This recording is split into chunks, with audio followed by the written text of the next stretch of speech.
comme à chaque printemps, je fais une coupe drastique à mes crassulas. Pourquoi je fais ça?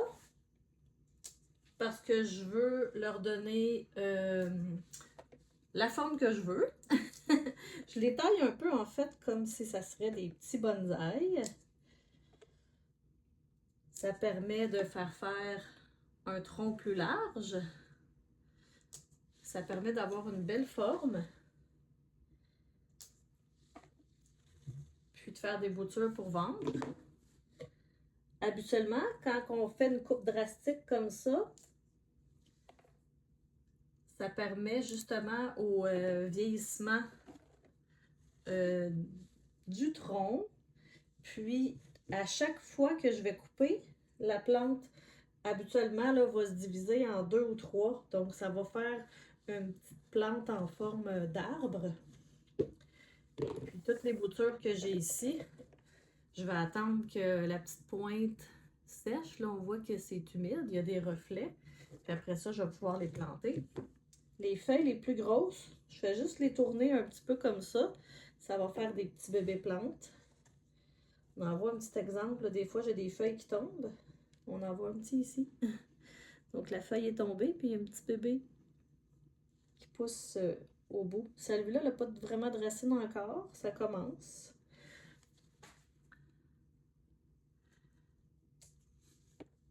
Donc, il ne faut pas avoir peur de tailler ces crassus-là.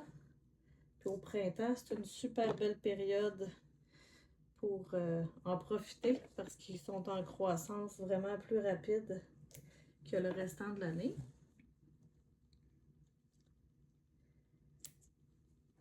Je vais enlever d'autres feuilles. Il y a des fois qu'il ne reste plus de feuilles du tout. Ça dépend comment je file. Celle-là, j'essaie que ce soit harmonieux quand je le regarde à l'œil. Mais ça m'importe peu parce que ça va permettre de ramifier toutes les tiges, en fait, qui vont devenir des branches.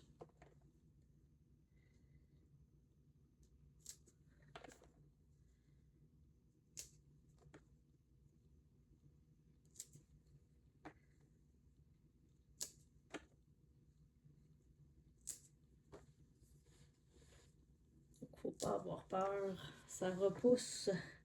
L'année passée, je ne les ai pas rempotés. Cette année, je vais les rempoter. Je vais mettre du nouveau terreau. Donc, on voit ici là, que les tiges commencent à se recourber pour aller vers le bas parce qu'elles sont très lourdes.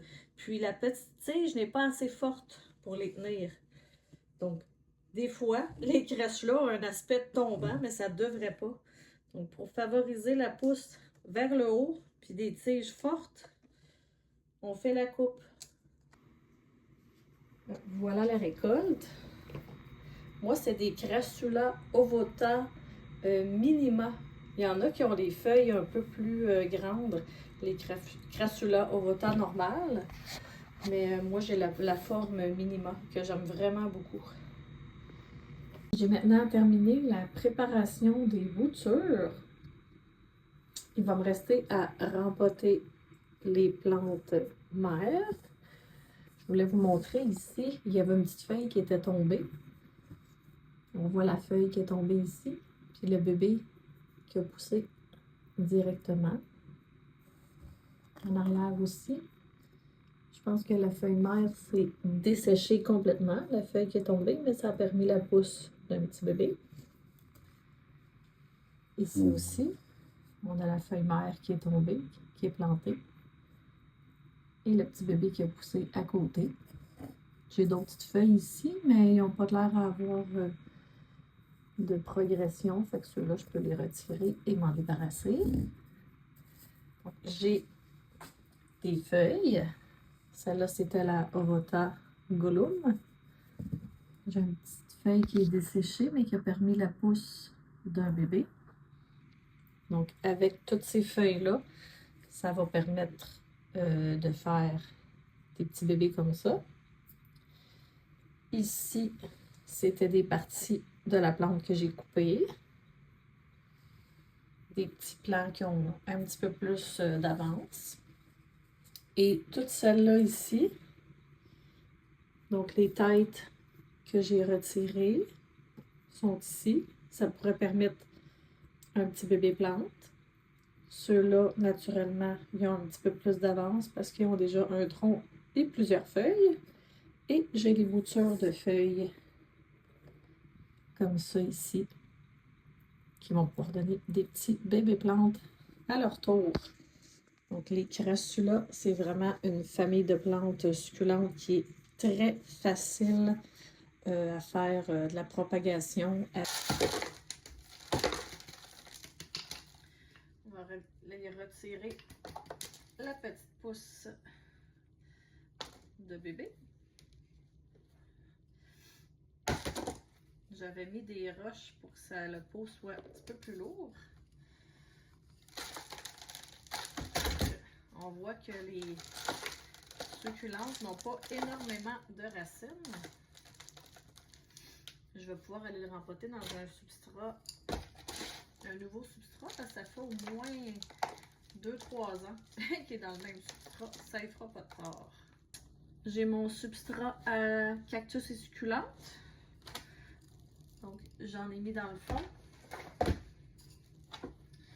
Je vais aller mettre ma plante quand même assez creuse.